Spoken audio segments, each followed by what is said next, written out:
Hello fellow tankers, this is Dauntless, and today I'm going to be playing in my newly acquired Tier 10 British tank destroyer, the FV4005 Stage II. This vehicle is... I have a real love-hate relationship with this thing, just because it is such a paper target and it is a glass cannon.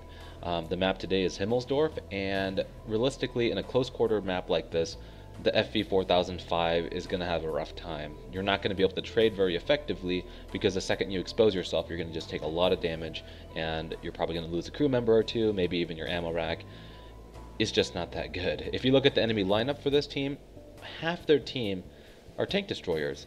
And I mean, some of them are soft targets like the Grille and the 4005 on their team, but overall, you're not going to really want to trade with those if you can help it, and you have to expose yourself for such a long time trying to get a shot in that, you know, they're going to back off before you can even get a shot. So realistically, the only option I have, in my opinion, to do well on this map is to actually brawl with the mediums. I really don't want to face off with an E100, an Object 260, IS-7, those kind of tanks, especially like the Type 5 Heavy. I really want to avoid conflict with those, and so I am going to do my best to take the fight to softer targets that I can penetrate.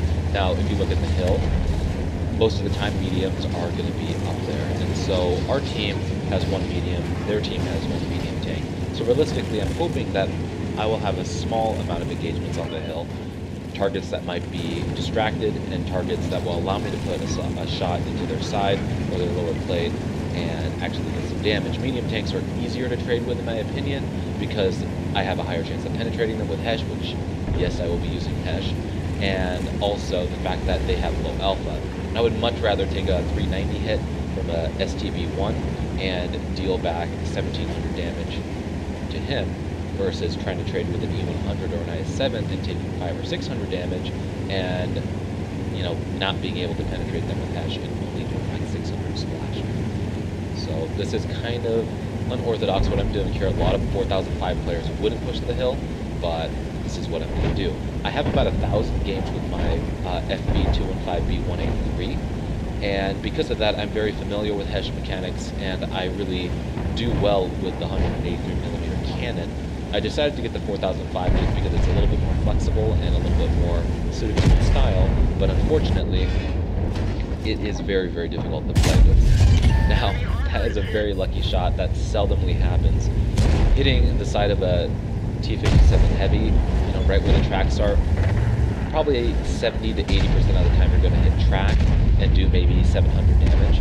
But I was somehow able to get a miraculous pen, and I did close to 1750 damage, which is the average roll for a Hesh penetration. So that was really cool, just get that crazy damage to begin with. And right here you see that there's a 4005 behind the IS-7. I choose to take a snapshot on him, and I focused him because I know if I penetrated him, it was going to be a high risk, high reward kind of shot, but I knew if I penned him, I would do massive amounts of damage.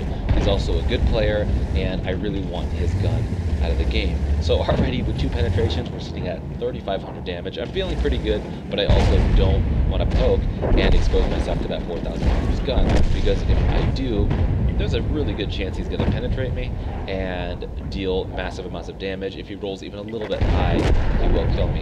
And our team is doing an awesome job in the south. Tank Alley is just completely dominating. Most of their team, which again are tank destroyers, ended up camping the 3 line, and in my opinion, with the armor that they had, they should have pushed the 3 line and tried to take in our base when they saw that our team was, or their team was folding, but they chose to kind of just sit there, and so realistically, we're going to win this game because the tank destroyers did what tank destroyers do, which is sit back and wait for the enemy to come to them. Unfortunately, they were not in a position where they could really assist their team. I see this 4005 pushing out. He made a move. He moved his turret and his tank, which makes the reticle humongous on this thing, which makes it incredibly hard to snap shots. Even in something the size of a bus or a barn, if you will, like this, it can be extremely hard to actually hit things. And so the second he started to move, I auto-aimed, pulled around the corner, and took the shot, and I was able to get him. Granted, it was only 171 damage, and it was kind of a waste of a Hesh shell. I should have loaded an AP, but whatever. We got the kill. We're able to roll down here now.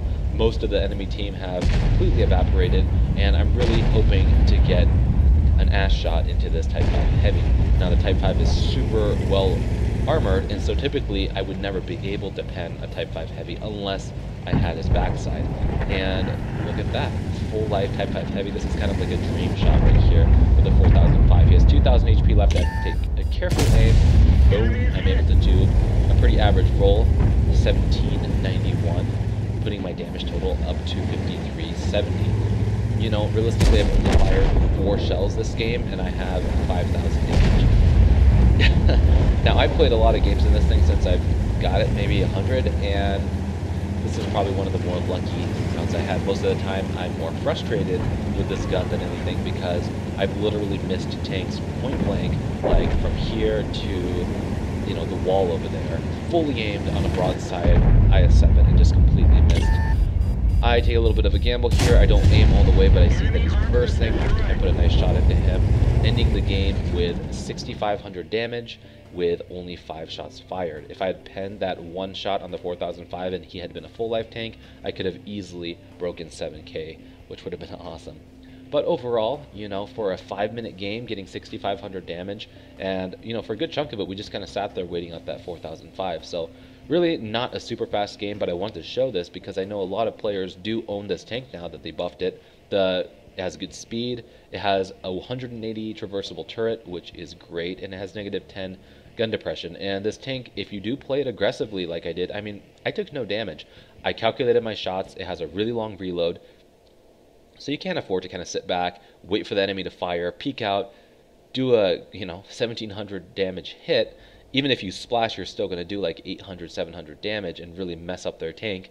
And if you push like that with the medium tank flank, you can actually wreak a lot of havoc, especially if they have like bat chats and STBs, leopards. You can pen those things so easily all day long, and you can one-shot them. And so having your presence on a flank like that can give your team a huge advantage. And for those of you that like to sit back and kind of camp with this tank, you know, with the lack of camo value, you're not going to even really be able to camp that effectively anyway. So, you know, give it a try. Try being a little bit aggressive in city maps like this and see what happens. You might really be pleased by what you get. So anyway, hopefully you guys found this gameplay entertaining. If you did, I'd really appreciate it if you give it a like down below. And for those of you that haven't, if you haven't subscribed, feel free to do that now for more content like this in the future. And as always, guys, have a good day, and I'll talk to you guys later.